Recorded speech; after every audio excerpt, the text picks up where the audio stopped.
Ang kwentong ito ay hango sa totoong buhay. Karanasan ito ni Samuel, taong 1958. Mindoro.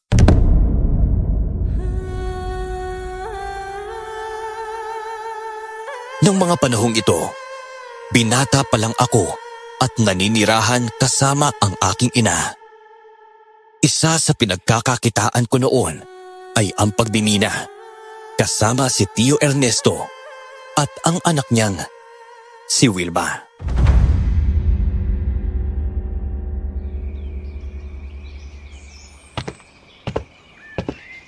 Anak, nasabi mo na ba sa Tio Ernesto mo na gusto mong sumama sa kanila ni Wilma sa bundok kung saan sila nagmimina? Oo nga po, hindi pa po, Nay. Siguro mamayang hapon. Pupuntahan ko po si Tio Ernesto sa bahay nila para sabihin sa kanya tungkol doon. O sige, ikaw ang bahala. Siya nga pala, narinig mo na ba ang balita tungkol sa nangyari sa kabilang baryo? Ano naman pong balita yun, Nay? May ilang taga roon ang nabiktima ng aswang. Ay Diyos ko, natagpuan lang na wala ng buhay sa palayan. Wak-wak pa ang tiyan at halos wala nang natira sa mga laman loob ng mga taong yun. Ay, naku po. Nagsisimula na namang magasik ng kasamaan nila ang mga aswang na yan, Nay. Naku, panigurado sa mga susunod na araw kaya linggo. Maging dito sa baryo natin. Naku, magkakaroon din ng mga pabibiktima ng mga hayop na yan. Ay kaya nga nababahala na rin ang mga kanayon natin dahil doon. Samuel, kapag umalis na kayo ng Tio Ernesto mo, mag-iingat kayong tatlo sa mga aswang. At baka may makainkwentro kayong mga ganong nilalang. Delikado yan. At baka pati kayo ay mabiktima pa ng mga ito. Basta wag po kayong mag-alala, Nay, ha? Hindi po ako mapapahamak sa mga aswang na yun. Naku, subukan lang nila, no? At makakatikim talaga sa akin yung mga aswang na yan. Marunong yata makipaglaban tong anak ninyo, no? Dahil sinanay ako ni Tio Ernesto. Ay, ikaw talaga, Samuel. Kahit na, huwag ka pa rin pakampante. Oo na po, Nay.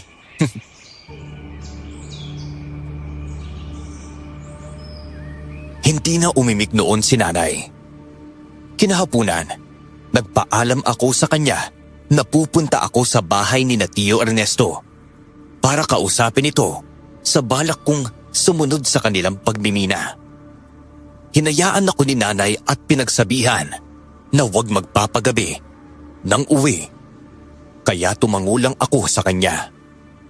Pagkarating ko naman sa bahay ni Tio Ernesto, naabutan ko sila ni Wilma na nagkakape.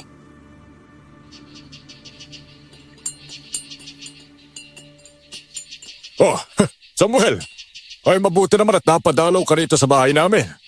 No, may kailangan ka ba? Ang totoo po niyan, Tio, gusto ko lang po sana kayong makausap. Gusto ko po sana sumama magmina sa inyo sa pupuntahan ninyong bundok ni Wilma. Naku, sayang din po ang kikitain kung sakali.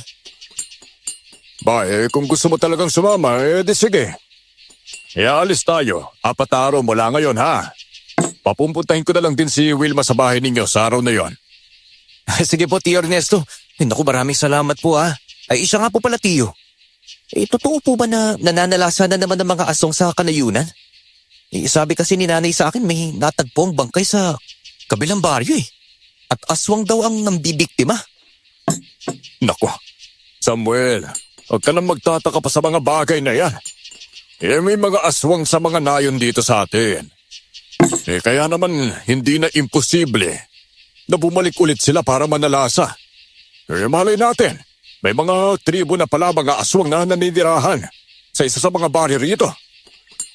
Kaya nga po, Ay naku, wala talagang magawa mga nilalang na yun, no? Dapat talaga sa kanila tinutugis at pinapatay, gaya ng ginagawa ng mga tao noon. Nakalimutan ko na nga pong pangalan ng bantog na mananugis, yung ikinakwento sa akin ni Nanay. Basta wag mo nang isipin ang tungkol doon. Kung sakali bang hanggang dito sa baryo natin manalasa sila, may siguradong pagsisisiyan nila ang bagay na yun, no?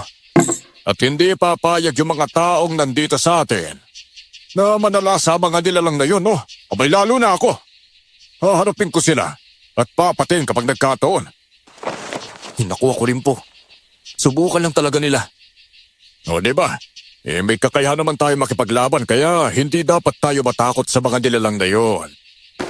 Ay teka siya nga pala, tukol sa pagbibina kailangan pala magtagal tayo sa bundok na pupuntahan natin ha. Alam mo namang may mga kakumpetensya rin tayong ibang tao pagdating sa bagay na yun kaya kailangan nating maunahan sila sa lugar nang sa gayon mas marami tayong makuwang ginto kumpara sa kanila. Sige po, Tiyo. Naiintindihan ko naman po yun. Mas mabuti nga po yung ganun nang mabantayan natin ang lugar kung saan tayo magmimina. Baka kasi maagahan nila Mawawalan pa tayo ng kikitain dahil doon.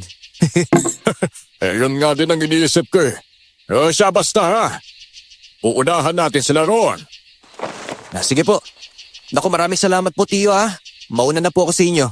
Maraming salamat po ulit. Sige Samuel, mag-iingat ka ha.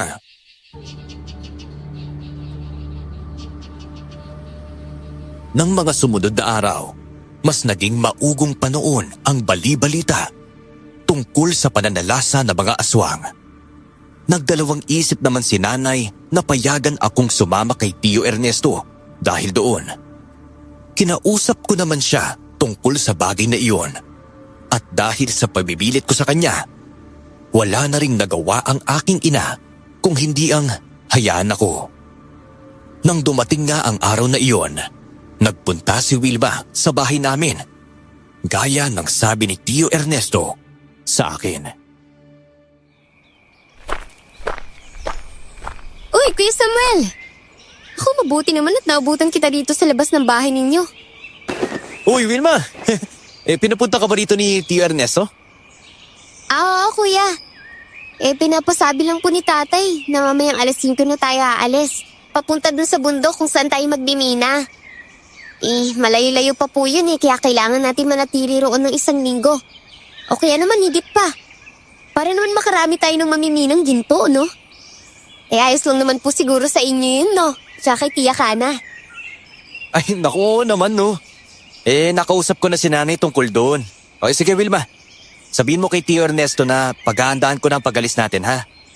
Nasabi na rin naman sa akin ni Tio ang tungkol sa mga kakumpetensya natin mga minero kaya tama si Tio na kailangan nating bantayan para hindi tayo maunahan ng mga yun. Oo nga po, Kuya Samuel.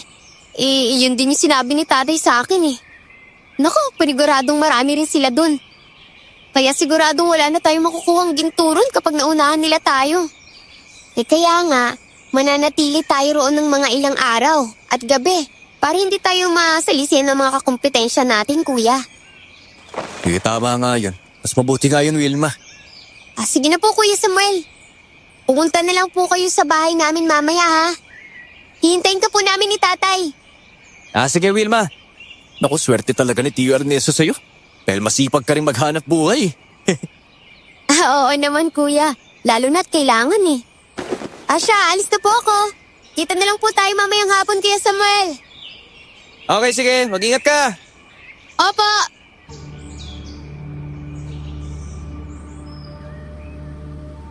Pagkaalis ni Wilma, pumasok ako sa loob ng bahay namin.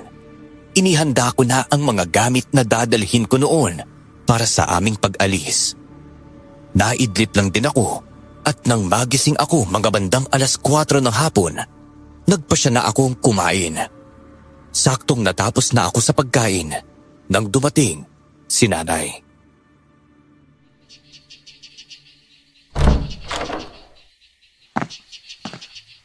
Anak, akala ko ba'y aalis kayo ngayon ni Tio Ernesto mo papunta sa bundok kung saan kayo magmimina? Opo, Nay. Tapos na po akong kumain at maghahanda na lang po akong umalis. Saktong nandito na po kayo kaya hindi ko na kailangan maghintay pa para magpaalam po sa inyo. Sige anak, mag-iingat kayo sa pupuntahan ninyong bundok ha. Matagal pa naman kayo mananatili roon. Ay naku, wag na po kayong mag-alala sa akin, Nay. Kaya ko na pong sarili ko Basta wag niyo na pong isipin na mapapahamak ako ha. Dahil hindi naman mangyayari yun kasama ko naman po sina Tio Ernesto, tsaka si Wilma. Ay, alam ko naman yon, Samuel. Sadyang hindi ko lang mapigilan na makaramdam ng pag-aalala. Lalo na't mawawalay ka sa akin ng ilang araw. Isa pa, malay natin kung may mga aswang na nakatira sa bundok na yon. At baka sila pa ang magiging dahilan kung bakit papapahamak kayo ron. Kayo po talaga, Nay. Kung ano-anong iniisip ninyo eh. Wala po mga aswang doon at kung meron man po, hindi ko naman po pababayaan ng sarili ko na mapahabak dahil sa kanila, no? Hindi rin po kami pababayaan ni Tio Ernesto roon, Nay. Oh, siya. Sige. Basta iingatan mo ang sarili mo roon, Samuel. Buhay at wala kang sugat na umalis rito sa bahay, dapat ganun ka ring babalik dito. Opo, Nay. Huwag din po kayo malungkot ha habang wala ako rito ha. Nakakapangit pa naman po ang pagiging malungkutin. Ikaw talaga, Samuel. Sige na, ayusin mo na ang sarili mo roon at maging ang mga gamit na dadalhin mo. Anong oras na at baka hinihintay ka ng Tio Ernesto at ng pinsan mo? Nay, opo, sige po, Nay.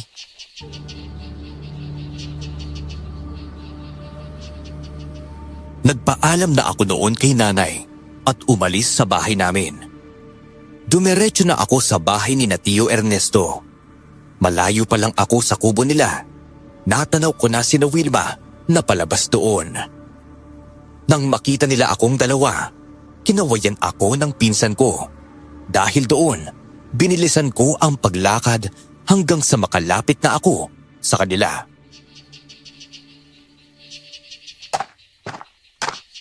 Oh, sakto lang din pala pagdating mo rito, Samuel ah. Oo nga po, Tio Ernesto. Nag-usap pa po kami ni Nanay dahilan para matagalan po ako eh. Ay nako, mabuti naman at hindi ka na talaga pinigilan ng nanay mo ngayon no. Alam mo naman si Ate Kada, labis kong mag-alalayin sa iyo eh. Lalo na't kayong dalawa lang din ang magkatuwang sa buhay, hindi ba? Hindi po, Tio. Pinag-iingat lang po ako at baka may aswang nga daw po sa bundok na pupuntahan natin. Ay naku, yan talagang si Ate Kada. Ano, alis na ba tayo? Iaabuti ng halos 1 oras ang paglalakad natin kaya siguradong gagabihin tayo sa daan. Sige po, Tio. Bilisan na lang po natin ang paglalakad natin. O siya, sige, tayo na. Opo, Tio. Sinabi ko na kay Wilma na bukas na lang sana tayo alis. Pero naisip ko rin baka maunahan pa tayo ng ibang minero dun eh. Mas mabuti nang doon na tayo matulog ngayong gabi para maaga tayo makapagsimula bukas. Yun na magiging gawain natin sa ilang araw na pananatili natin doon. Ay naku, tama nga naman po kayo, Tio. Tsaka isa pa, kailangan din nating bilisan ng pagbimina doon. Bago pa man makarating ang iba nating kakumpetensya. Oo nga, Samuel eh. Basta yun ang gagawin natin, ha? Sige po, Tio. Uy, teka, Wilma. Uy, ayos ka lang ba? Kanina ka pa tumatahimik dyan, ah. Ayos lang ako, Kuya Samuel.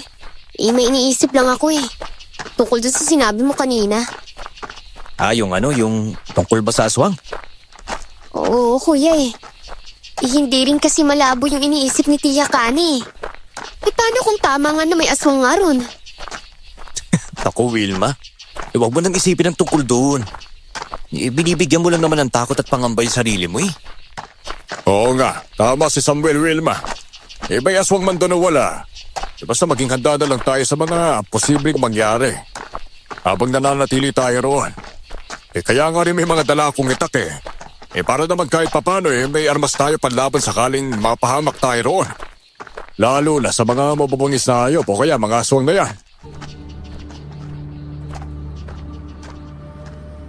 Hindi na kami nakaimik noon ni Wilma. Tahimik lang kaming naglalakad habang nakasunod kay Tio Ernesto. Dahil inabot kami ng gabi sa daan, tanging lampara na dala namin ang nagsilbing ilaw naming tatlo. Habang mabilis na naglalakad sa mga kagubatang nadadaanan namin. Naging alerto lang din kaming tatlo noon dahil iniisip namin na baka may sumugod na mabangis na hayop. Sa kabutihang palad, walang naging problema sa aming paglalakbay hanggang sa nakarating kami sa bundok kung saan kami magmimina. Kaagad kaming naghanap ng mapagpupwestuhan at naglatag ng dala naming higaan. Pagkatapos, nagpasya na kaming magpahinga dahil nakaramdam kami ng pagod.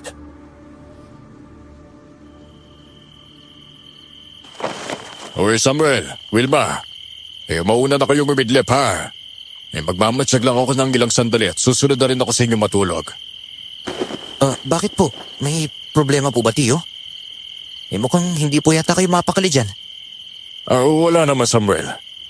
Siguro, dahil kakarating lang din natin dito. Kaya ang bigat ng pakiramdam ko eh. Pero wag mo na lang isipin ang sinabi ko ha. Baka kasi sabihin ninyong tinatakot ko kayong dalawa ni Wilma eh. Ay naku, hindi ka naman mag-isa, Tiyo eh. Kanina pa talaga ramdam ko na parang may nakamasid sa atin dito eh. Siguro ganun lang po talaga. Basta baguhan po sa isang lugar. Ay, siguro kaya ganun nga. O siya. Wilma, mauna ka nang matulog ha. Alam kong pagod ka na eh. Sasamahan ko na lang muna si Tio Ernesto na magmatsyag sa paligid natin. Sige po. Matutulog na po ako, Tay. Kuya Sabal. Siya, sige anak. Matulog ka na mabuti ha. Maaga pa tayo magsisimula sa pagtatrabaho bukas. Opo, Tay. Ikaw, sigurado ka bang hindi ka pa matutulog, Samuel? Mukhang hindi na po muna, Tio. Sabay na lang po tayong matulog. Gusto ko rin makiramdam muna sa lugar na to eh. Baka kasi may mabangis na hayop dito at matsyempuan natin. Sayang din. Baka pwede natin gawing pagkain yan. Ay, tama ka nga rin naman doon. Siya, sige, ikaw ang bahala. Wala naman po sigurong aswang sa lugar na to, Tio Ernesto, no? Na mambibiktima sa atin. Ngayong nandito na tayo di ko rin alam kung masasabi ko ba na wala talagang aswang dito, Samuel. Kung papakiramdaman natin ang paligid natin ngayong gabi, baka wala naman, hindi ba? Siguro, dala lang din ang pagod na nararamdaman ko. Siguro nga po, Tio. Naku, winawaksi ko na nga lang din ng kakaibang nararamdaman ko eh. Naku, mas mabuti na yon. Ang sa gayon hindi ka na makaramdam ng takot. Pero kung hindi talaga may iwasan na may mga aswang na nananatili sa lugar na ito, naku, wag lang silang magkamaling sugurin tayo at gawan na masama. Hindi ako magdadalawang isip na labanan sila at patayin. Naku, ako rin po, Tio, no? Subukan lang ng mga nilalang na yun dahil mahahanap nila ang katapat nila. Oo nga, tama ka nga riyan. Siya, baka tahimik naman ang paligid natin ngayong gabi. Matulog na rin tayo sa well. Maaga tayo magigising bukas para simulan ng trabaho natin dito. Sige po, Tia.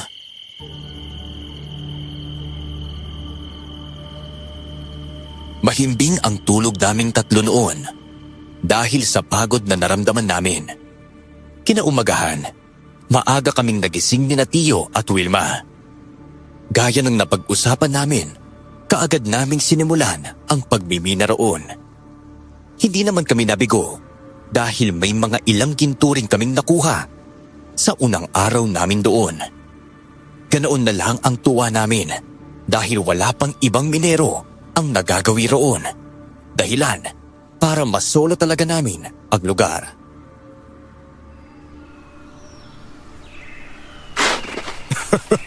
Ito na nga ba sinasabi ko sa inyo, Samuel, Wilma Naku, mabuti na lang at nauna tayo sa lugar na ito. Kaya tingin ko makakarami tayo ng mamimidang ginto. Naku, oo nga po, Tio kung ikukumpara sa iba nating napuntahan noon, mas marami tayong nakukuha dito, no? Kahit unang araw pa lang natin. Naku, magpatuloy lang tayo sa ginagawa natin, ha? Kung ilang araw tayong mananatili rito, tiba-tiba tayo pag-uwi natin sa ating baryo. Dahil sa dami ng ginto na makukuha natin sa bundok na ito. Naku, tama po kayo, Tay. Sana nga'y maging makabuluhan ang pagbimina natin dito kung ganoon nga mangyayari. Naku, sigurado yung Tio Ernesto, no? Kung magpunta man ng iba nating mga kakompetensya dito, naku, nauna na tayong makakuha ng maraming ginto Tama ka nga, Samuel. Sige na. Pag-igihan pa natin ang pag-uukaya at ang makapagpahinga tayo kagad kahit isang oras lang bago magpatuloy ulit sa pagtatrabaho natin. Sige po, Tay. Apo, masusunod po, Tio Ernesto. Naging maganda ang unang araw ng pagtatrabaho namin, maging ng mga sumunod pa. Payapa rin ang paligid namin tuwing gabi. Kaya inakala namin na wala na kaming magiging problema. Hanggang sa makauwi kami noon sa aming baryo. Nang ikatlong gabi na namin sa bundok na iyon, nagsimula akong makaramdam na parang may nagmamasid sa aming tatlo na ipinagsawalang bahala ko ng una dahil inisip ko lang na dahil sa pagod ito. Hanggang sa isang beses noon, hindi ako makatulog dahil may kakaiba kong naramdaman sa paligid namin. Dahil doon, minabuti ko munang umupo para matyagan ang paligid. Hanggang sa may napansin akong gumagalaw sa bahagi kung saan kami nagmina ni Tio Ernesto at Wilma. Teka sandali. Parang may mga tao ron sa miniminahan namin ni Tio. Naku, sigurado ako sila ang kukompetensya namin kaya kailangan kong gisingin si Tio Ernesto. Tio Ernesto, gumising po muna kayo. Samuel. Teka, ano bang problema mo at bakit kinigising mo ko ha? Sarap sana ng tulog ko eh. Tio Ernesto, hinahanyo lang po ang boses ninyo. Baka marinig tayo ng mga taong naroon sa bahagi kung saan tayo nagbibina eh. Teka, tao? Anong ibig mo sabihin, Samuel? Tignan niyo po roon, Tio. May mga tao po roon na parang naguhukay eh. Sigurado kong sila pong mga kakumpetensya nating mga minero. At naguhukay sila sa bahaging yun kung saan tayo nangunguha ng maraming ginto. Teka, tignan ko nga. Tama ka nga sa sinabi mo, Samuel ah. Naku, hindi maganda ito. Kailangan nating itago ng mabuti ang mga nakuha nating ginto. Dahil baka may balak din silang nakawin ito sa atin eh. Naku, mauuwi sa walang paghihirap natin kapag nangyari nga yun. Sige po. Yan ang pong susunod na gagawin natin, Tio Ernesto. Mukhang kailangan natin silang kausapin. Hindi ako makakapayag na makuha nila ang gintong pinaghirapan natin hukayin, no? Ako rin, Tio. Pero napapaisip din po ako eh. Bakit, Samuel? Gabi na po ito para magpunta sila rito at maghukay ng ginto, Tio eh. Wala pa silang dalang mga ilaw kaya mahihirapan po sila. Paano kaya kung mga aswang pala yun, Tio? Naku, Tio Ernesto. Baka may balak silang iba sa lugar na to. Baka may ililibing silang mga katawan ng biniktima nila. Naku, ewan ko nga sa mga taong yan. Mabuti pa siguro. Alamin na lang natin kung tama ang hinala natin sila ang mga minerong kakumpetensya natin, ha? O kaya yung mga aswang gaya ng sabi mo, Samuel. Sige po kung yan po ang gusto niya, Tio. Tara na po. Lapitan na po natin sila. Sige, Samuel. Ang mabuti pa, dalhin natin ang mga itak natin, ha? Dahil sa sinabi mo, mukhang kinutuban din ako ng hindi maganda eh. Sige po, Tio Ernesto. Dala ang mga itak naming dalawa. Nagsimula na kaming maglakad palapit sa mga taong nakikita naming nakuhukay sa bahaging kung saan kami nagmimina noon. Habang papalapit kami sa mga tao roon, nagsisitaasan ang mga balahibo ko. Nakakaramdam ako ng kakaibang kaba sa hindi malamang dahilan. Nang halos 2 dipa na lang ang layo namin sa kanila ni Tio, napahinto kami sa paglalakad dahil may napapansin kami sa mga ito. Hoy! Anong ginagawa niyo rito? Nang ganitong oras, ha? Teka, Tio Ernesto. Mukhang hindi po tao ang mga yan ah. Tignan niyo po mga anyo nila. Lalo nang nagbabaka nila mga mata. Mukhang tama ka nga, Samuel. Mga aswang ang mga nilalang na yan. Ako, hindi maganda to! Teka, ano na pong gagawin natin, Tio? Baka susugurin nila tayo. Dahil sa ginawa natin pang i-istorbo sa ginagawa nila. Ngayon, ay may sagot na sa tanong natin. Kung may aswang ba dito o wala, nasa harapan na natin sila. Hindi tayo atras, Samuel. Kung sakaling nga atake sila sa atin, lalaban tayo. Wala sa angkan natin ang tuwag. Lalo na pagdating sa ganitong sitwasyon.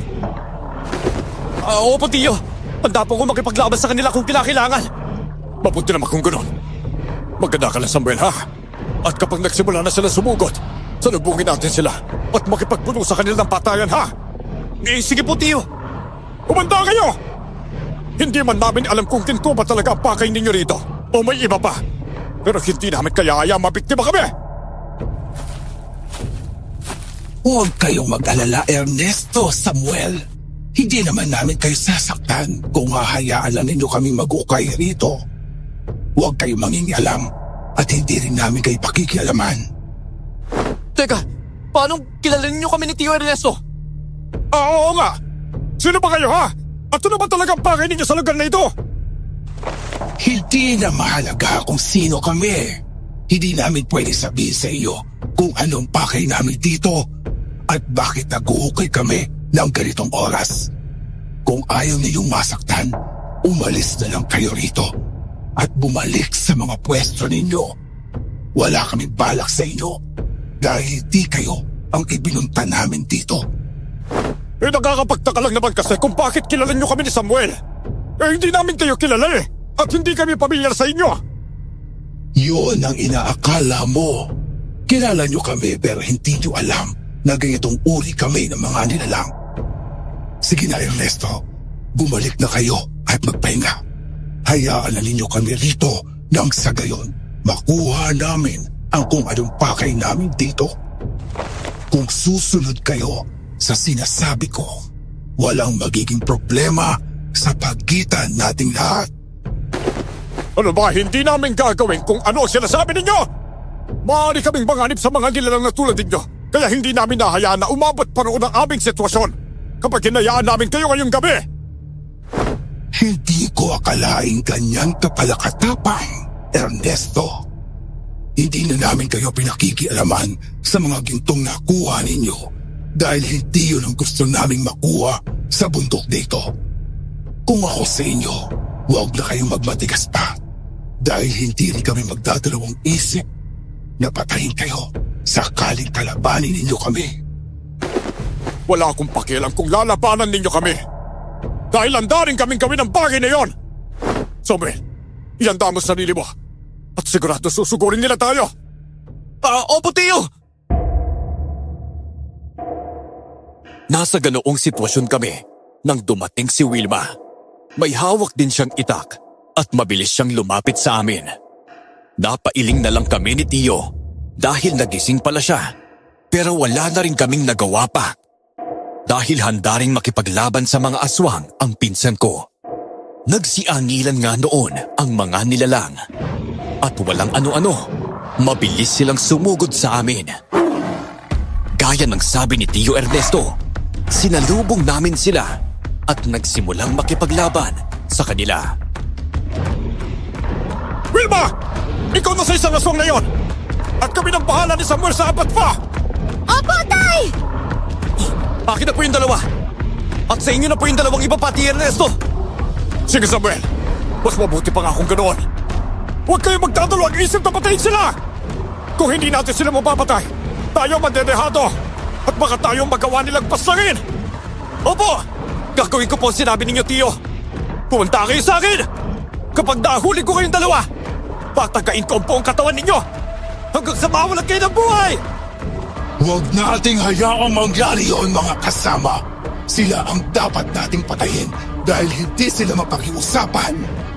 Hindi kami nakikinig sa mga aswang na hanangang kaluluwa! Lalo na at hindi namin alam ang bagay ninyo sa lugar nito! Hindi na ninyo kailangan malaman ang tungkol doon. Basta hindi ginto ang pakay namin dito sa pagkakataong ito. Ayaw na namin makipagkumpitensya sa inyo, Ernesto, sa pagmimila ng ginto. Dahil mas malaga ang hinahanap namin. Teka, anong ibig sabihin? Huwag na nating patagalin pa ang laban sa kanila, mga kasama. Kailangan natin makita ang hinahanap natin na walang ibang sagabal. Patayin natin sila bago pa man may dumating na iba pang kalaban. Hindi na kami tinigilan ng mga nilalang na yun at sunod-sunod nilang kaming inatake. Dahil doon, itinuon na lang namin ang aming atensyon sa pagkikipaglaban sa kanila. Nagawa namang pabagsakin ni Wilma ang aswang na kalaban niya nang mataga niya ng ilang beses sa bandang liig. Nagalit ang iba pang mga aswang kaya mas naging agresibo sila. Pinagtulungan namin ni Wilma ang dalawang aswang na kalaban ko hanggang sa nagawa naming tamaan ng mga taga ang mga ito sa kanilang likuran at dibdib. Patuloy pa rin nakikipaglaban si Tio Ernesto sa dalawang nilalang hanggang sa napabagsak niya rin ang isa sa kanila nang mataga niya ito sa lalamunan. Hindi ko inaasahan noon na maitutulak ako ng kalaban naming aswang, dahilan para mahulog ako sa hukay nila. Kuya Samuel! Samuel! Ayos ka na ba riyan? Teka, sandali lang. Tatapusin ko lang ang aswang na ito, ha? At tutulungan kitang mag-alis dyan! Ayos lang naman po ako dito, Tio Ernesto! Mahihirapan lang po akong makaakyat. Dahil malalim na po palang nahukay ng mga aswang na yan. Basta huwag ka mag-alala, ha? Ianis ka namin ni Wilmar yan kapag naubos na naming mapas ng mga hayop dito. Sige po, Tio. Susubukan ko lang din pong makaakyat sa abot na makakaya ko. Sige, Samuel! Teka, sandali. Ano kaya ang kumikinang na bagay sa bahaging yun? Teka, mapuntahan na. At baka sakaling ginto to. Naku, sayang din kapag hindi ko ito nakuha. Aray! Hayop ka, aswang ka! Teka, mukhang hindi maganda to ha. Kailangan ko na makaalis dito para tulungan ko sila Tio Ernesto at Wilma. Pero bago yan, ukahin ko muna ang bahaging ito para makakuha ng bagay na kumikinang dito. Hindi na ako nag-aksaya ng oras ko noon at nagsimula na akong hukayin ang bahagi kung saan may napansin akong kumikinang na bagay. Binilisan ko ang pag-ukay, lalo na at kamay lang ang gamit ko ng mga oras na yon. Ganoon na lang ang tuwa ko nang may makita akong ginto roon. Walang pagdadalawang isip na hinawakan ko ito at mabilis na kinuha. Nagulat ako dahil hindi yon isang piraso ng malaking ginto, kundi isang itak na may gintong hawakan. Hindi ko alam, pero nakaramdam ako ng kakaibang enerhiya na dumaloy sa buong katawan ko. Bigla ring kuminang ang gintong hawakan nito sa hindi ko malamang dahilan. Nasa ganoong sitwasyon naman ako nang marinig ko ang boses ni Wilma. Tinulungan niya akong makaalis sa hukay na yon.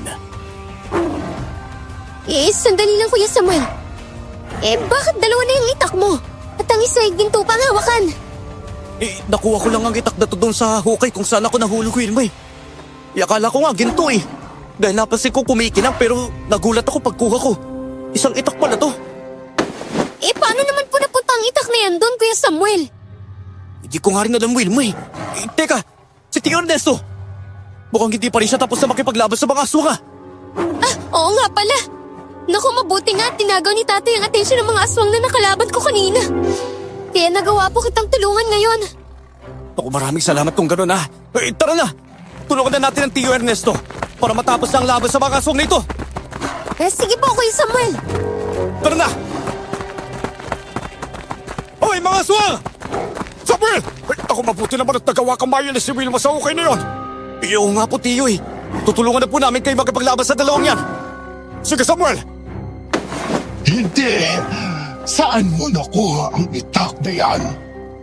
Kung sa okay na ginawa ninyo, kung saan ako nahulog dahil sa pagtulak ng kasama mo sa akin. Huwag ninyo sabihin na ito ang pake ninyong kunin sa lugar na ito, ha? Tama ka! Yan nga ang hinahanap namin. Ibigay mo sa akin ang itak na yan kung ayaw mo ilibing kita sa hukay doon. Kung gano'n, hindi ko ito ibibigay sa inyo dahil ako nakahukay nito at isa pa. Ano bang kaya ng itak na ito, ha?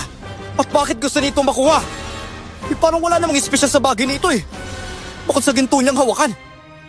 Wala kang alam tungkol sa itak na yan. Hindi pwedeng mapasa kamay mo ang bagay na yan, Samuel. Hindi mo alam kung gaano sa amin ang bagay na yan. Ano ba ang halaga ng itak na ito sa inyo, ha? Wala na kayo ron. Basta't malaki ang may tutulong yan sa amin. Kaya akin na! Ibigay mo sa akin, Samuel.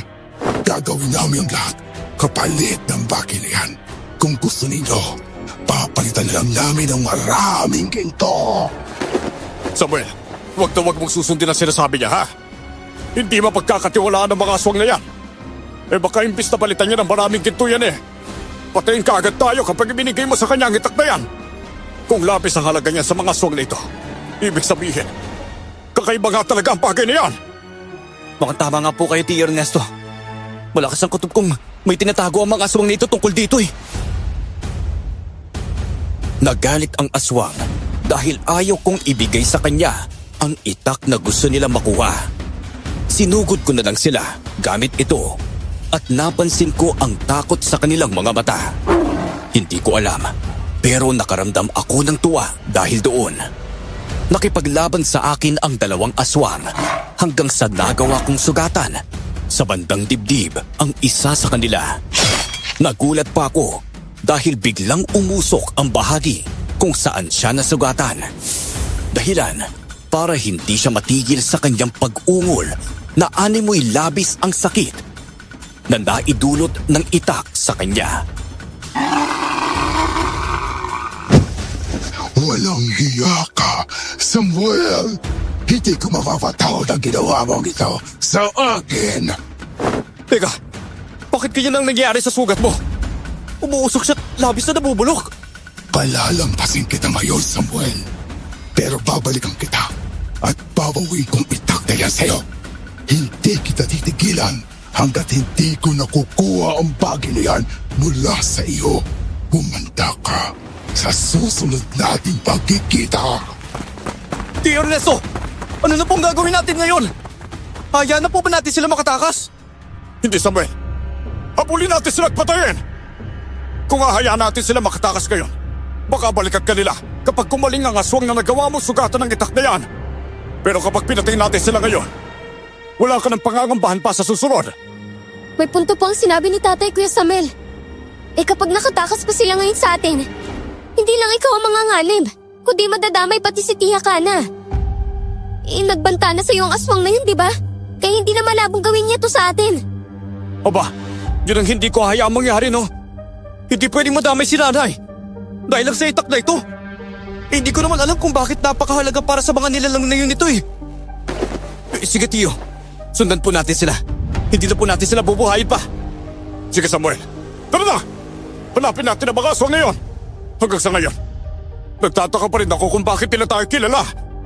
Hindi kaya. Sila ang mga kakumpetensya natin sa pagbibina, Tio Ernesto. Sila lang ang naiisip kong mga tao na nakakakilala sa atin maliban sa mga kanayon natin eh. Yun nga din ang iniisip ko, Samuel eh. Hindi kaya, imbes na ginto ang kinukuha nila, yung itak pala ang hinahanap nila. Baka nga mali tayo nang akalang kinukumpetensyahan nila tayo sa pag-ukay ng ginto. Pero ang totoo, ang itak pala na nahukay mo ang hinahanap nila. Siguro nga, Tio. Pero malalaman din po natin ang tungkol sa bagay na yun, ha? Kapag nakaharap ulit natin ang mga aswang na yun. Bago natin sila tuluyan, sisiguraduhin natin makikilala natin sila. Sige, Samuel. Yun ang gagawin natin sa kanila, ha? Aalamin din natin kung bakit nila gustong makuha ang itak na hawak mo ngayon. Opo, Tio. Hindi na muna namin inisip ang tungkol doon at itinoon na lang ang pansin sa paghahanap sa dalawang aswang na nakatakas. Sinuyod namin ang gubat kung saan namin sila nakitang pumasok. Naging alerto kaming tatlo, lalo na at nakaririnig kami ng mga kaluskos sa aming paligid. Hindi ko maintindihan doon dahil habang mas tumatagal na hawak ko ang itak na may gintong hawakan na nahukay ko, nakararamdam ako ng kakaibang lakas na dumadaloy sa buong katawan ko. Pakiramdam ko rin ay may kasama akong nasa likuran ko lang, kaya hindi ko ramdam ang kahit na anong takot sa mga susunod na mangyayari sa amin doon. Nang makarating kami sa gitna ng gubat, natanaw namin ang dalawang aswang na hinahabol namin. Nagulat kami ni Tio nang makitang nakikipaglaban ang mga ito sa iba pang mga aswang. Tay, bakit nakikipaglaban ang mga aswang na yun sa mga kalahin nila? Oo nga po, Tio Ernesto. Di ba dapat nagtutulungan sila? At hindi nagpapatayan lalo na pagkauri lang din naman po sila. Naku hindi sa lahat ng oras ay magkakampi ang mga aswang, Wilma, Samuel. Gaya ng mga tao, nag-aaway rin ang mga ito. Lalo na kung nagkakaroon ng hitwaan ng malalakas at mahihinang uri ng mga aswang. Yun nga lang, mas dehado lang talaga ang mahihina dahil mabilis silang magagapi ng mga kauri nila. Teka, ang ibig niyo sabihin, Tio Ernesto, posibleng may hinang uri ng mga aswang ang nakalaban natin kanina? Marahil ay ganun na nga. At ang kalaban nila ay mas malalakas sa uri sa kanila. Naku, may kutubo ko. May kinalaman sa pinag-aawayan nila. Ang itak na nakuha mo, Samuel. Tay, ano na pong gagawin natin? Kapag nagawa patay ng mga aswang na yun ang mga nilalang na hinahabol natin, hindi na natin sila magagawa pang kausapin pa. Hindi na natin malalaman kung sino sila. At kung bakit nila gustong makuha ang itak kay Kuya Samuel. Hindi tayo pwedeng tumunganga na lang at maghintay lang sa mga susunod na mangyayari. Panigurado akong kapag napatay ng mga kauri nila ang dalawang aswang na nakalaban natin kanina, tayo naman ang pupuntiryahin nila. Ganoon din naman ang mangyayari kaya ngayon pala, haharapin na natin sila talabanan. Sige, Tiyo. Sangayin po ako sa sinabi ninyo. Tignan natin. Kung matatakot din ang ibang mga aswang na yon sa itak na hawak ko ngayon. Kung kinatatakutan ito ng dalawang aswang na tumakas mula sa atin, di ibig sabihin, ganoon din ang ibang aswang kapag nakita nila ito. Posible ang iniisip mo, Samuel. Kaya halika na. Kainin Wilma. At puntahan na natin ang mga aswang na yon. Papatayin natin sila kung kailangan. Nang sa gayon hindi na rin sila makapaghasik ng lakip sa mga kanayunan. Sigurado kung sila ang nananalasa sa mga nayon. At kapag pinabayaan natin, mas lalala pa ang pwede mangyari sa ating bayan. Sige po, Tiyo. Bilisan na po natin ang pagtakbo. Hindi na namin inaksaya pa ang oras namin tatlo. Nang marating namin ang kinaroroonan ng mga aswang na naglalaban, sinigawan namin ang mga ito. Itinuod nila sa amin ang kanilang atensyon at nakita naming galit na galit ang mga nilalang na iyon sa amin. Inihanda na lang namin ni Tiyo at Wilma ang aming mga sarili. Napansin kong nakatingin sa akin ang mga nilalang, lalo na sa itak na hawak ko. Bahagya akong nakaramdam ng kaba dahil doon. Kaya inihanda ko ang sarili ko at napahawak na mahigpit sa aking itak. Siya ang binatang sinasabi ko sa inyo. Siya ang nakakuha ng mahiwagang itak ni Diamar sa hinuhukay namin. Ngayong sinabi ko na sa inyo ang tungkol sa bagay na yun, pakawalan ninyo ako at huwag ninyo ako papatayin gaya ng ginawa ninyo sa kasama ko. Itong itak na ito ang tinutukoy mong mahiwaga. Kaya pala gusto ninyo makuha dahil naniniwala kayo mahiwaga ang bagay nito. Oo, yan ang nga. Gaya ng sabi ko, wala kayong alam sa itak na yan at sa kaya niya gawin. Kung ako sa inyo, ibigay na ninyo yan sa mga aswang nito. Baka sakali buhayin pa nila kayo kung ikukumpara sa amin. Walang awa ang mga aswang na ito. Pakiusap, pakawalan ninyo.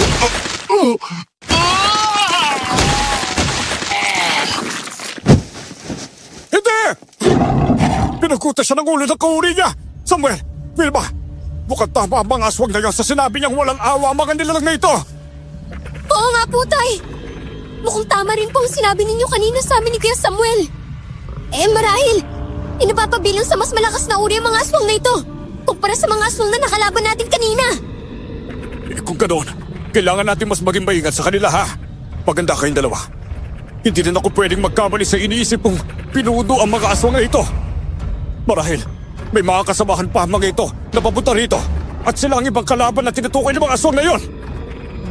Ayos ka lang ba, Kuya Samuel? Oo, Wilma. Ayos lang ako. Hindi ko alam kung bakit kinakabahan ako ngayon ang hindi ko rin alam ang dahilan eh. Dagdag pa ron. Nanginginig ang buong katawan ko. Huwag kang matakot, Kuya Samuel. Kung totoo nang mahiwaga ang itak na hawak mo, ibig sabihin, may kakayanan yan lalo na kung gusto makuha ng aswang na ito. Hindi rin siguro basta-bastang itak lang yung hawak mo eh. Tama si Wilma, Samuel. Labanan natin ang mga aswang na ito at huwag nating hayaan na makuha nila ang itak. Paniguradong kapag tumagal ang labanan, malalaman at malalaban natin ang hiwaga ng itak na yan. Baka ang bagay pang yan ang makatulong sa atin para mapuksa ang mga aswang na ito. Sige po, Tiyo Ernesto. Nang sugurin kami ng mga aswang, kanya-kanya na kaming pakikipaglaban sa kanila. Dahil sa dami nila, sabay-sabay silang umatake sa amin. Napapatingin ako kina Tiyo Ernesto at Wilma at namamangha na lang dahil nagagawa naman nilang sabayan ang mga aswang na kalaban nila. Noon ko lang din napagtanto ang sinabi ni Tiyo sa amin ni Wilma na dapat ay may alam kami sa pakikipaglaban dahil kailangan iyon sa aming trabaho. Hindi ka nagkamali si Tio dahil nagagamit namin ngayon sa sitwasyong ito. Itinuon ko ang pansin ko sa pakikipagbuno at nagagawa kong mataga ang mga aswang na nakalaban ko gamit ang mahiwagang itak na tinutukoy nila. Nang sumugod sa akin ang dalawang aswang, naging mabilis ang kilos ko at nagawa ko silang mataga sa kanilang mga liig. Hindi na ako nagulat nang umusok ang bahaging iyon at tila mabilis na nabulok. Sige na, Manuel! Patay mo ang mga aswang na yan! Kaya siguro nila gusto makuha ang itak dahil may kakayumang tagla itong kamangyarihan na pwede nilang magamit sa kasamaan! Mukhang tama nga kayo, Tio. Tignan niyo nangyari sa kanila tuwing natatamaan ng itak na ito ang kanilang balas. Umusok at sugat at tila nabubulok, oh! Paniguradong kapag natamaan sila sa bandang ulo at leeg nila, hindi na sila mabubuhay pa. Kaya nga, putirihin mo ang bahagi yun ng kanilang katawan para mas mabilis mo sila matalo. Pwede mo rin tagayin ang likuran nila dahil hindi rin sila mabubuhay pa kapag nangyari yun. Kayong mabubulok ang kanilang laman sa porting yun. Sige po, Tio Ernesto. Susubukan ko pang matamaan sila sa bahaging yun ng kanilang katawan. Kumanda kayo sa akin! Dahil bukod sa hindi ninyo makukuha ang itak na ito, papatayin ko rin kayo lahat! Tay! Gusto marami pa po sila! Siguro, may paparating pa rito sa kinaroroonan natin. Kailangan na natin tapusin ang mga aswang na nandito bago pa makarating ang iba nila mga kasamahan. Pahihirapan na tayo kapag dumami pa sila susugod sa atin. Opo, Tio Ernesto! Uubusin na po natin ang mga ito! Hindi ko alam, pero naramdaman kong parang mas gumaan ang katawan ko. Dahilan para mas bubilis ang kilos ko. Ramdam ko ring naging malakas pa ang bawat pag-atake ko sa mga aswang dahil bumabaon sa kanilang katawan ang bawat pagtagang nagagawa ko.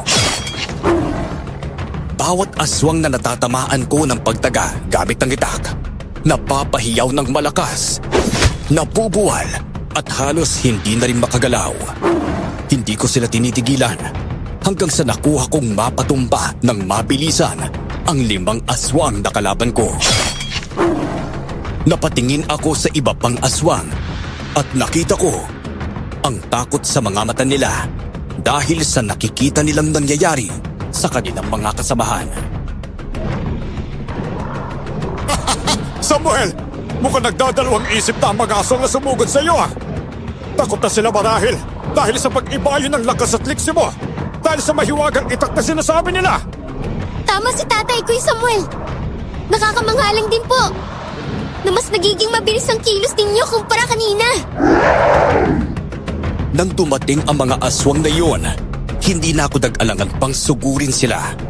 Mahigpit akong napahawak sa itak at bawat aswang na umaatake sa akin, walang awa kong tinataga ng buong lakas sa kanilang leeg.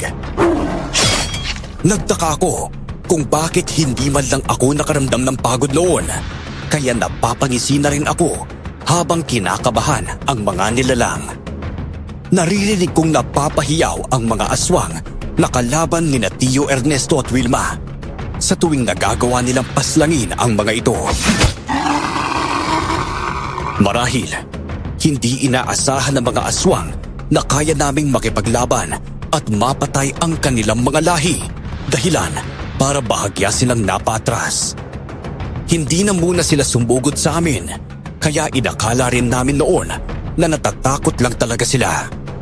Nasa ganoong sitwasyon kami nang sa hindi inaasahan may dumating na isang kakaibang aswang. Naku, hindi maganda to, Samuel, Wilma. Hindi ako nagkakamali na may pinuno ang mga aswang na ito at sigurado kong yan ang leader nila. Ha? Bakit naman po, Tay? Teka, may problema po ba tayo, Tio Ernesto? Malaki ang problema natin dahil sa aswang na yan. Kung siya ang pinuno nila, ibig sabihin lang nun, mas malakas siya kung ikukumpara sa mga nasasakupan niya. Kailangan natin mag-ingat sa kanya.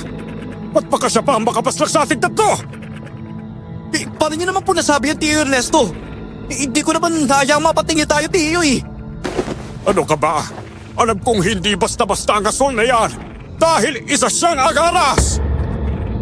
Agaras? Oo anak, minsan ako nakaengkwentro ng aswang na yan nung maliit pa kami ni Ate Cara. Eh hindi ako pwede magkamali sa bagay na yon. Ano po ba yung aswang na yung Tiyo?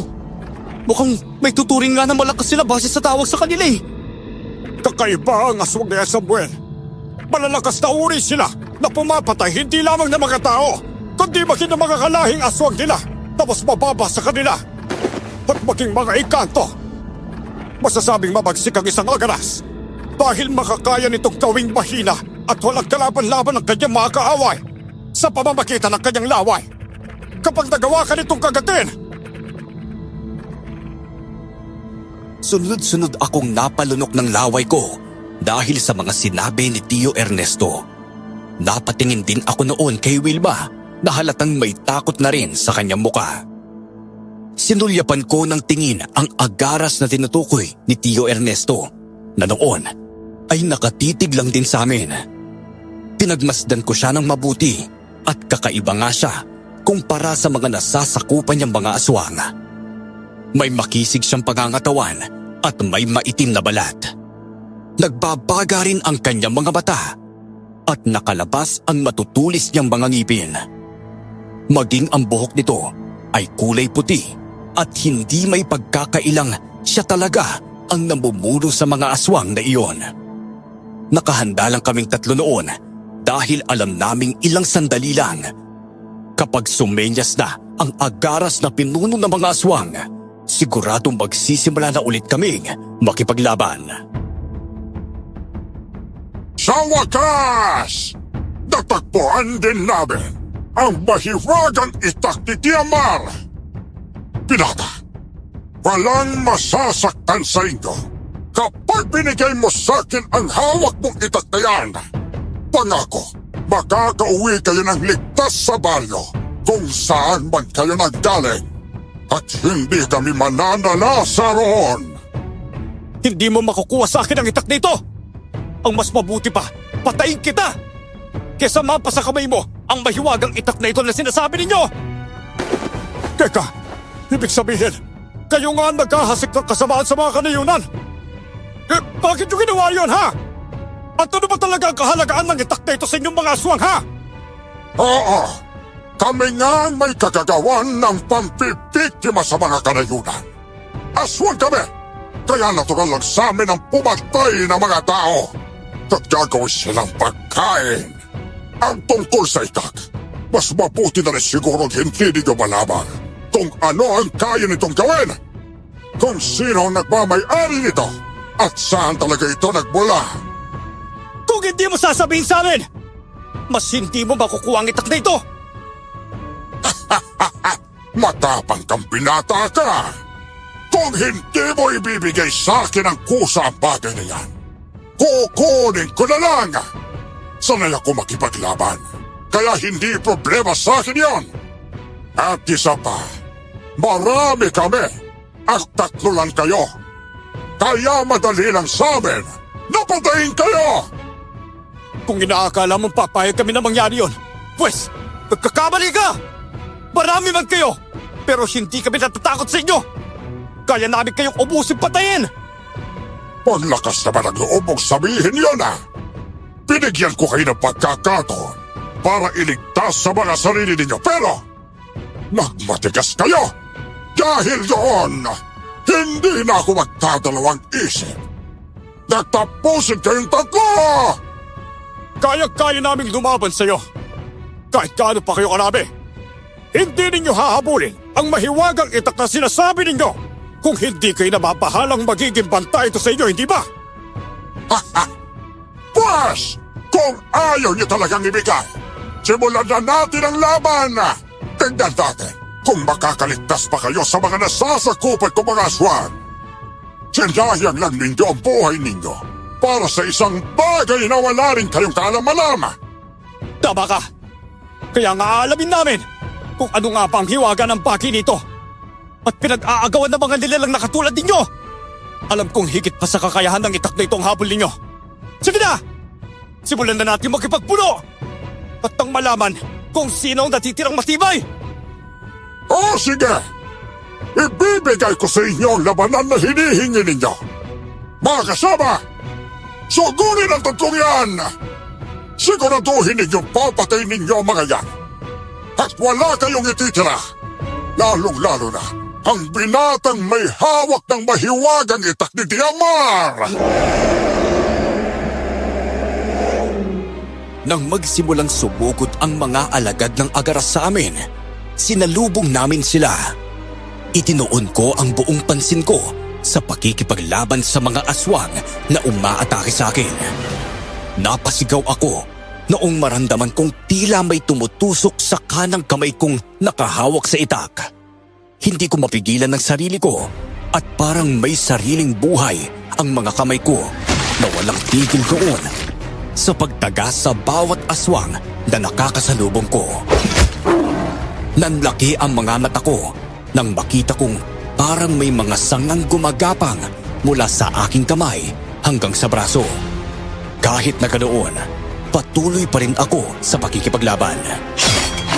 Napansin ko ang galit ng pinunong agaras sa tuwing nagagawa kong patayin sa pamamagitan ng isang pagtagalang ang mga alagad niya. Kalaunan, naubos ko ang mga aswang na sumusugod sa akin at nagulat ako dahil mabilis na nabubulok ang mga katawan ng mga ito na tila ilang araw nang namamatay. Samuel! Anong nangyayari sa'yo? Kuya Samuel! Bakit ganyan ang kamay ninyo? Parang may bumaon na maliit na sanga hanggang sa braso ninyo.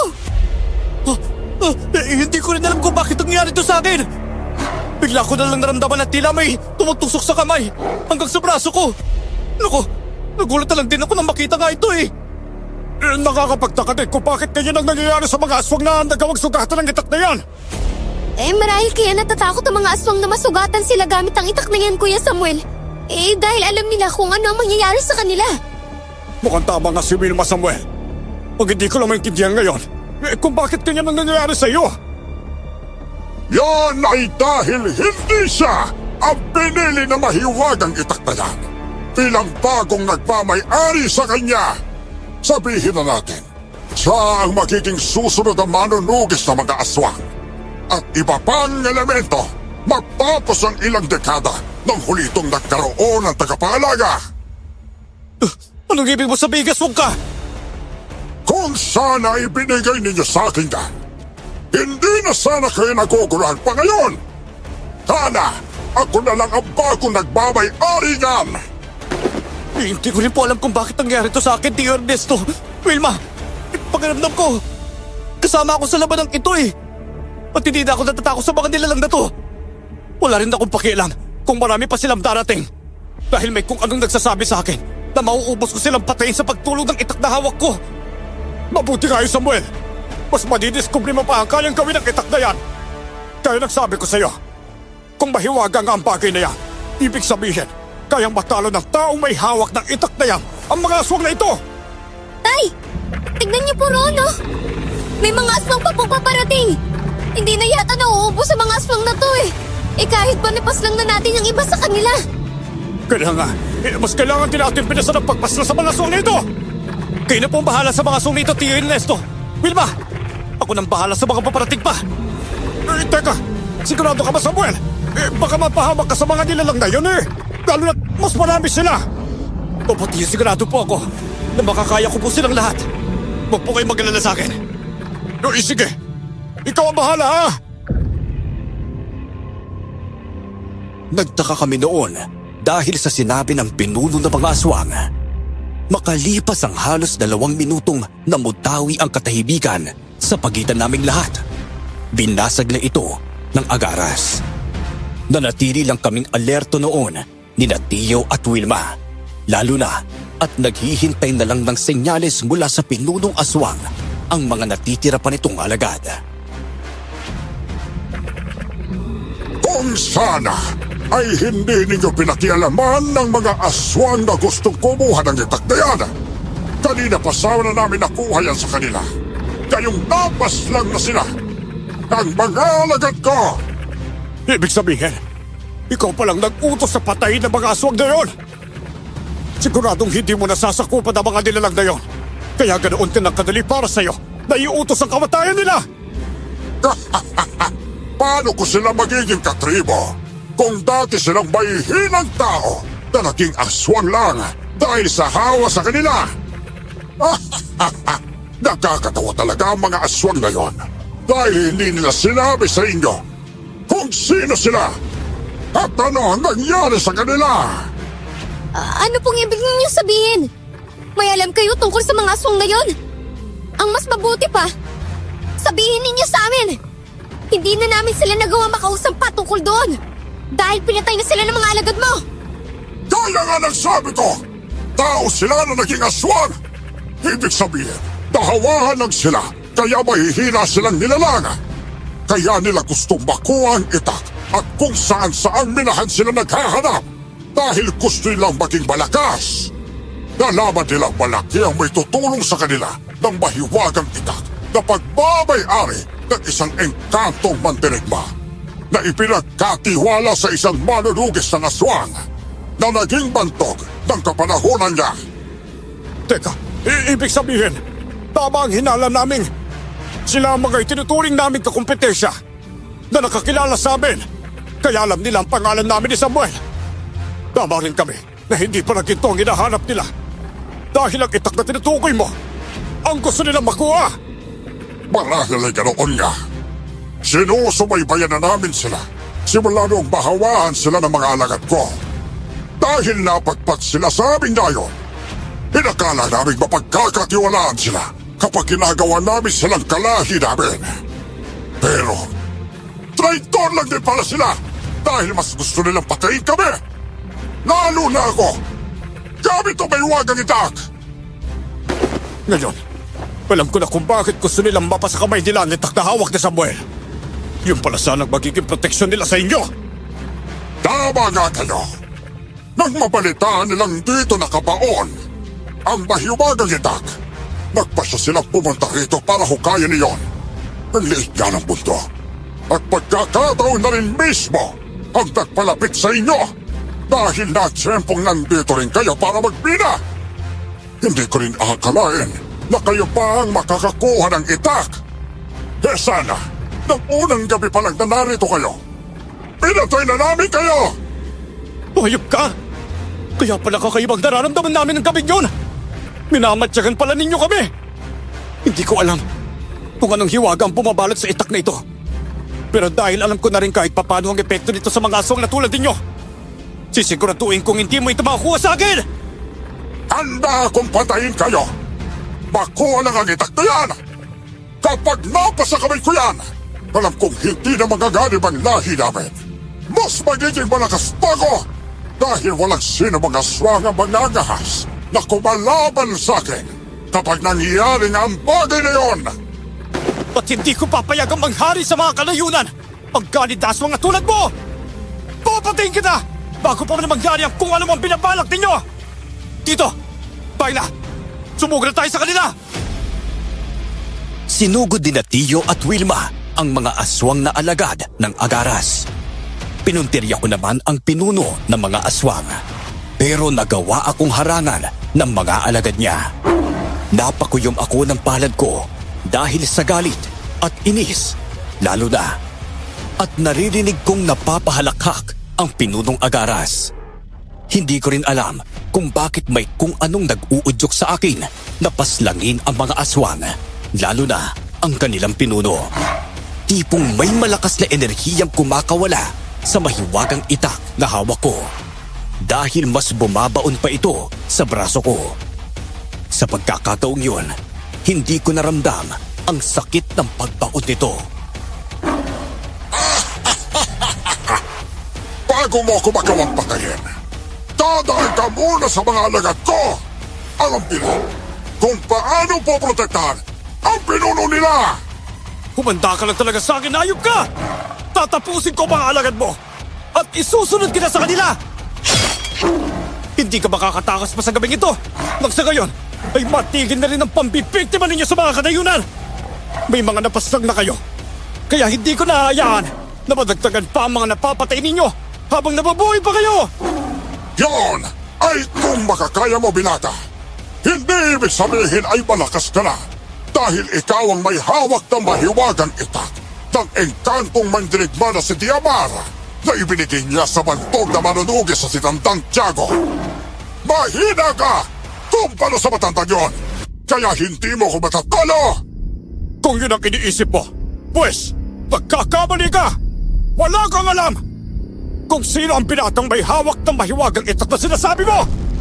Ngayon, alam ko na kung bakit siya ang sinasabi mong susunod na manunugis. Dahil siya ang pinili ng itak! Marahil, ito ang pamamaraan ni Tandang Tiago na ipamana sa ika-4 na henerasyon ng kadugo niya ang mahiwagang itak na hawak niya noon! Teka, ang ibig mo sabihin, kadugo ng matandang yon ang binatang ito? Ang Tandang Tiago na tinutukoy mo ay isa sa mga ninuno ng hanggan namin. At tama ka, isa nga siyang bantog na manunugis kung kapanahunan niya. Samuel, marahil ay siyang tinutukoy mong naikwento sa iyo ng iyong ina noon. Tama ka nga, Tiyo. Siya nga yun. Hindi pwede mangyari ito! Marahil ay pinaglalaroan ninyo ko! Hindi ko alam na ang itak pa lang yan ang nawala noon na pinag-uusapan natin dito. Sa tagal ng panahon, ay ibinaon na sa limot ang kwentong ito tungkol sa kanya. Pero ngayon, muli pa palang mauungkat. Kaya pala matapang din ang pinatag ito. Dahil nasa dugo ninyo ang pagiging manunugis. Pero kahit na ganon, sisiguraduhin kung hindi kayo magtatagumpay na mapatay ako. Mahina ang bata yan kung ikukumpara sa akin. Kaya sa aming dalawa, mas mananalo ako. Maliban na lang Kung ano? Sabihin mong hayop ka! kung kakabayan at tutulungan ka ng matandang Tiago na yon. At maging ng engkantadong mandirigma na si Diamar. Yun lang din naman ang tsansa mo para matalo ako. Kung sigurado ka, ngayon lang ang paraan. Eh bakit takot ka na mapunta ito sa iba? At gusto mong mapasa kami mo mahiwagang itak dito? Yon ay dahil sa banta sa kahit anong lahi ng aswang. Ang maiwagang itak ni Diamar na isa sa pinakamamagsik na engkantong mandirigma na lumipol doon sa mga pinakaunang lahi ng mga agalas. Sa naging kabay ni Tandang Tiago na mga panahon yon, gusto kong makuha ang itak na yan dahil kapag ako ang nagmay-ari niyan, bukod sa wala na magiging banta sa lahi namin, magiging mas makapangyarihan ako kumpara sa iba pang mga aswang na pwede kong maging alipin at maging pagkain! Hayop ka talaga? Ganit ka! Ang dapat sa mga katulad mo, hindi na pinabuhay pa! Kaya humanda ka! Sinugod ko ang mga alagad ng agaras at walang awang pinagtataga ang mga ito. Nagawa kong ubusin ang 6 na aswang na sabay-sabay na sumugod sa akin. Kita kong natakot ang iba pang mga aswang at nagdalawang isip ang mga itong umatake. Hinamon ko sila at kalaunan dahil sa banta ng kanilang pinuno na papatayin sila kapag hindi nila ako napaslang. Wala na silang nagawa pa. Naramdaman ko noon na habang tumatagal ang pakikipaglaban ko sa mga aswang, mas nag-ibayo ang lakas at liksing taglay ko. Mas gumagaan na rin ang buong katawan ko. Sa kalagitnaan ng pakikipagbuno ko, nagulat ako nang biglang lukubin ng kakaibang kinang nang gintong hawakan ng itak ang buong katawan ko. May naririnig din akong boses sa isipan ko na nagsasabing huwag akong titigil sa pakikipaglaban dahil sasabahin niya akong mapaslang ang pinuno ng mga aswang. Ay nako! Mukhang hindi wagan dito! Mukhang ginagabayan ka na ni Tandang Tiago at Diamar! Tama ka nga.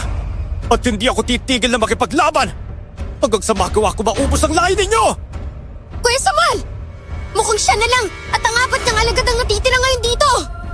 Oo nga, Samuel! Ang mabuti pa, tapusin na natin ang laban sa mga aswang na ito! Kami na ang bahala sa 4 niyang alagad at ikaw naman sa kanya, ha? Kapag natapos kami, tutulungan ka namin tapusin ang hayop na yan! Kahit mag-isa na lang ako at magsama-sama pa kayong tatlo, hindi pa ninyo ko matatalo. Hindi lang ako matamaan ng mahiwagang itakbo, binata. Hindi mo ako mapapatay. Sisiguraduhin ko pupatuloy ko ang kamay mong may hawak ng bagay na yan kapag nagkaroon ako ng pagkakataon. Sige, kung yan ang gusto mo. Pero isa lang ang masasabi ko talaga sa iyong hayop ka. Kung may mamamatay man ngayong gabi, ikaw yun! At ito ang magiging katapusan ng lahi ninyo! Oh, sige! Bakit hindi na natin simulan ang laban? Sugurin sila! Patayin ang dalawang kasamahan ng binatang ito! At ako na ang bahala sa kanya! Ipapatikim ko sa iyo kung gaano kabagsik ang isang agaras! Sige! Hindi kita atras ang hayop ka! Sisiguraduhin kong hindi na mabubuhay! Ang ganit at walang pusong aswang na tulad mo sa mundog to! Mabubulok ang katawan mo! Dahil sa itak nito! At mabubulok naman ang kaluluwa mo sa impyerno! Buong tapang at lakas kong hinarapan ang pinunong agaras. Dahil alam kong mas malakas ito kumpara sa mga alagad niya, hindi ako nagpakita ng kahit na anong pag-aalinlangan habang nilalabanan ko siya. Napapangisi siya sa akin habang iniiwasan ang pagtaga ko sa kanya. Pero hindi ako tumigil sa pag-atake. Mabilis ang kanyang kilos, kaya medyo nahirapan din akong sundan siya. Pero kahit na ganoon, wala sa isipan ko ang sumuko na lang. Kaya mas binilisan ko rin ang aking pagkilos at mas nilakasan ang bawat akma ng pagtaga sa aswang. Pakiramdam ko nga noon ay nag-iibayo pa ng husto ang aking kakayahang pisikal. Isinaalang-alang ko lang doon ang sinabi ni Tio Ernesto tungkol sa kakayahan ng agaras. Kaya nag-iingat din akong hindi niya magawang makagat. Ha! Hindi may pagkakailang magaling kang makipaglaban, Pilata. Pero kahit na ganoon, hindi sasapat ang kakayahan mo para matalo ako. Hindi mo nga magawang tamaan ako ng pagtaga. At kung kanya lang tinaman, mabilis kitang matatalo. Hoy! Huwag mong balitin ang kakayahan ng kalaban mong agaras ka! Kahit kaano ka pa kalakas, may kahinaan ka ring hayop ka! Patapusin namin itong apat na alagad mo at isusunod ka namin! Sige! Kung gusto rin din yung tanasin ang hirap na pinararanas ko sa binatang ito, hindi ako magtatalawang isip na gawin yon! Sa ngayon, kami na muna maglalaban! Kuya Samuel! Mag-iingat ka sa pakikipaglaban sa aswang na yan! At huwag mo nga hayaang mapatay ka niya, kuya! Oo! Hindi mangyayari ang bagay ni Wilma. Malakas lang siya sa akin ngayon. Pero hindi ibig sabihin ay hindi ko na siya matatalo! Bago mo ako matalo, pahihirapan ka muna sa mga kamay ko. Kapag nagawa kitang mahuli, sasakalin kita at tudurugin ko ang mga buto mo na sa ngayon ay hindi ka na makalaban pa sa akin. Pagkatapos nun, dudukutin ko ang atay mo at kakainin ang buo! Kung inaakala mong matatakot mo ako sa kung anong mang pinabalak mo sa akin, nagkakamali ka. Hindi ikaw ang papatay sa akin. Hawak ko ang itak na kinatatakutan mo. At kapag matamaan ka nito, siguradong maghihina ka na. Lalo na kapag tinagtag ko ng tagaan niyang buong katawan mong hayop ka. Mabubulok ka gaya ng kaluluwa mong susunugin sa ilalim ng lupa kapag nagawa kitang pastangin. Huwag ka ng puro salita lang, Pilata! Ipakita mong kaya mong gawin kung ano man ang sinasabi mo! Sugod! Humanda ka! Tatapusin kita! Yan ay kung hahayaan kong mangyari. Ikaw ang tatapusin ko! Walang hiya ka! Nagawa mong sugatan ang chat ko gamit ng mahaba mong mga kuko! Samuel! Bayos ka lang ba? Sandali na lang! At patatapusin namin ni Wilma ang mga aswang na ito! Tutulungan ka namin kagad! Huwag niyo po akong intindihan, Tio Ernesto! Ito na lang po ninyo ang atensyon niyo sa pagkikipaglaban sa mga aswang na yan! Kaya ko na po ang agaras sa ito! Nang muli akong sugurin ng agaras, wala na akong nagawa pa kung hindi ang umiwas sa kanya. Ramdam ko ang hapdi ng sugat ko sa tiyan. Pero kahit na ganoon, minabuti kong tiisin na lang. Hindi ako tinitigilan ng pinuno ng mga aswang hanggang sa nagawa niya akong mahuli at masakal gamit ang kanyang naglalakihang braso. Napapaungol na lang ako dahil sa higpit ng pagkakasakal nito sa akin.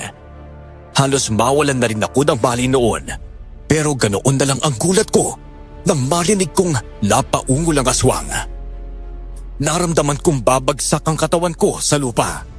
Pero biglang may sumalo sa akin. Wilma! Ikaw na muna ang bahala sa pinsan mo, ha? Tatapusin ko lang ang agaras na ito! Sige po, Tay! Kuya Samuel!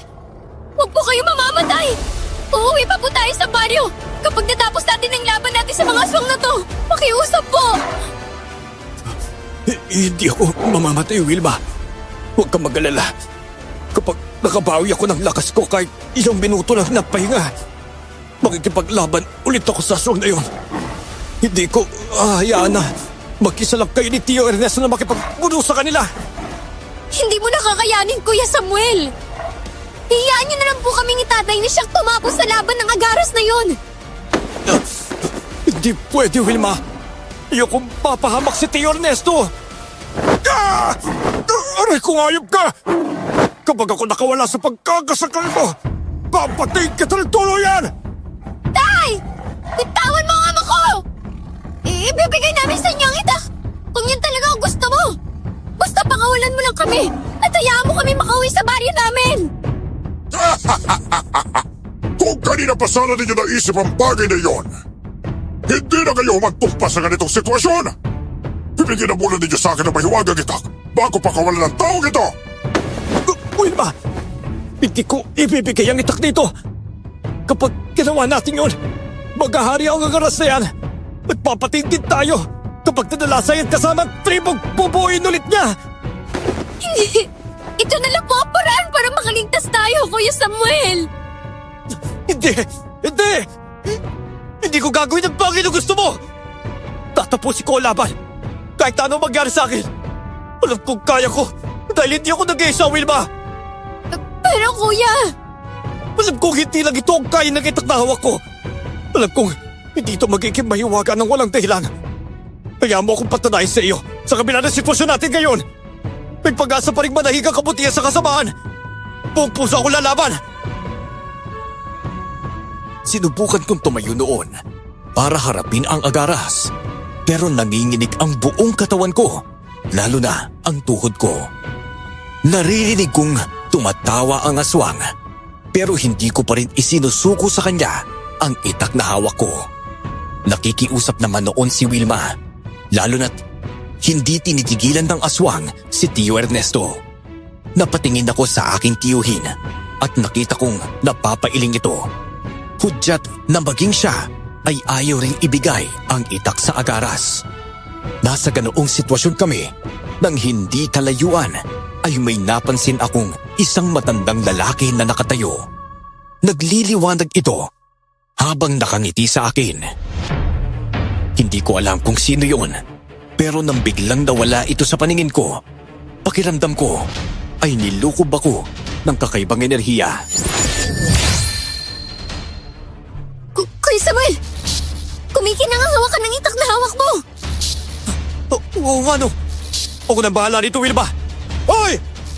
Bitawan niyo si Tio Ernesto! Ako ang harapin mo! At tayo magtutos! Yan ang gusto ko, binata! Matapang at hindi madali sumuko sa laban! Sige! Bibitawan ko itong lalaki ito! At kagalabanin kita! Oras na matalo kita! Tutuluyan kita at magiging akin na ang mahiwagang itak na yan! Sige! Pumapayag ako sa gusto mo! Ganyan nga! Humanda ka! Dahil katapusan mo na! Samuel! Mag-ingat ka! Huwag kayong mag-alala, Tio Ernesto! Tatapusin ko na po ang laban sa agalas na ito! Ikaw ang humanda! Hayop ka! Dahil ikaw ang matatapos nating dalawa! Hindi ko alam, pero hindi ko ramdam ang hapdi ng mga sugat na natamo ko noon sa pakikipaglaban. Mas naramdaman ko ang kakaibang enerhiya mula sa mahiwagang itak na noon ay hindi na tumitigil ang pagkinang ng hawakan. Nangakmang susugurin ko na ang aswang, napansin ko ang kakaibang takot sa mukha niya. Noon ko lang napagtanto kung bakit. Nang mapatingin ako sa kanang gawi ko, nanlaki rin ang mga mata ko nang makita ang matandang nakita ko rin. Kasama ang isa pang nilalang na may mahabang buhok at matutulis na tainga. Nakangiti sila sa akin at kasabay ng pagtaga ko sa agaras, ganoon din ang ginawa nila. Dahilan para bumaon ito mula sa leeg hanggang dibdib ng aswang. Hindi pwedeng mangyari to! Bakit kasama mo si Tatang Tiago at Jamar? Marahil, yun ay dahil gusto rin nilang matapos ang kasamaan mo rito sa mundong to. Kaya, sigurado na kung ito ang magiging katapusan mo! Ah!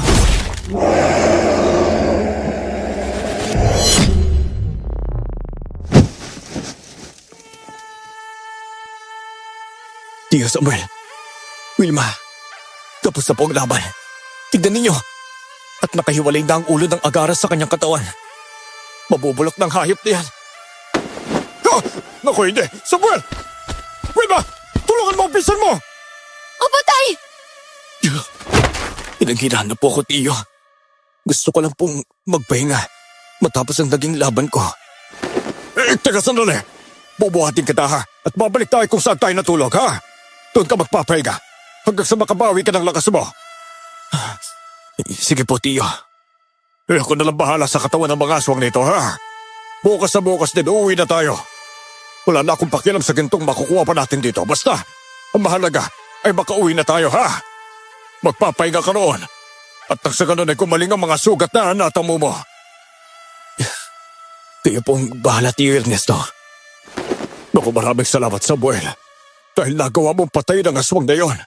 Ako na magpapaliwanag kay Ate Kana kung ano nangyari dito ha.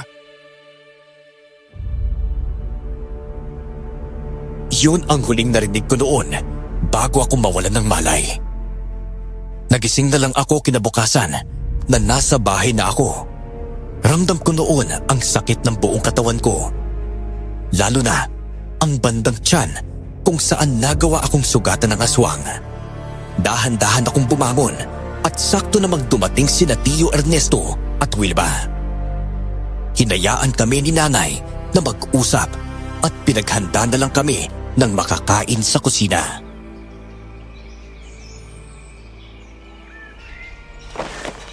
Kuya, paano niya nagawang paslangin ang agaras na yun? Hindi ko nga rin alam eh.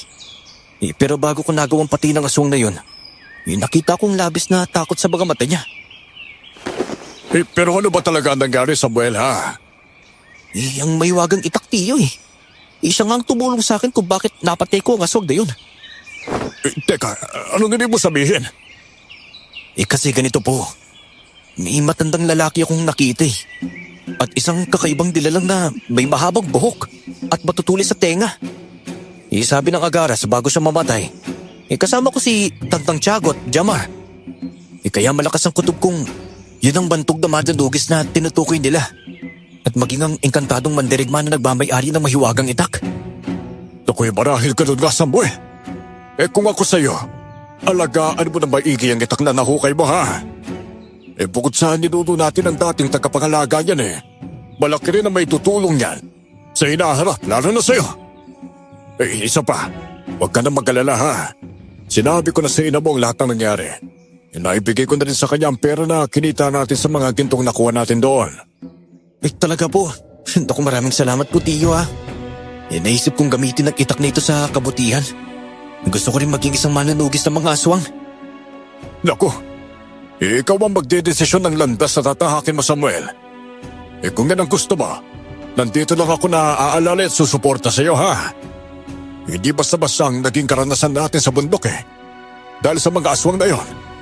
Kaya naiintindihan kita kung pipiliin mong sundan ang landas ni Tantang Tiago. Sige po, Tio Ernesto. Maraming salamat po sa inyo ha.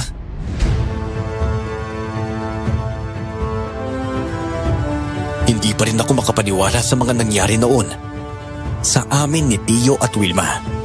Gaya ng sabi ko kay Tio Ernesto, pinili kong gamitin ang mahiwagang itak sa kabutihan. Tinahak ko ang landas ng pagiging isang manunugis ng aswang at sumali sa mga grupong may katulad kong hangarin. Mas itinuon ko ang sarili ko sa pagsasanay at pagpapalakas ng pisikal kong kakayahan. Suportado rin ako noon ni nanay, kaya mas ginanahan akong ipagpatuloy ang nasimulan ko. Sa paglipas ng panahon, nagkaroon ako ng sariling pamilya. Hindi ko nailingid sa kanila ang aking mga naging karanasan at mga gawain bilang isang manunugis ng aswang. Lalong-lalo na at ako ang binatang nakahukay ng mahiwagang itak ng bantog na manunugis.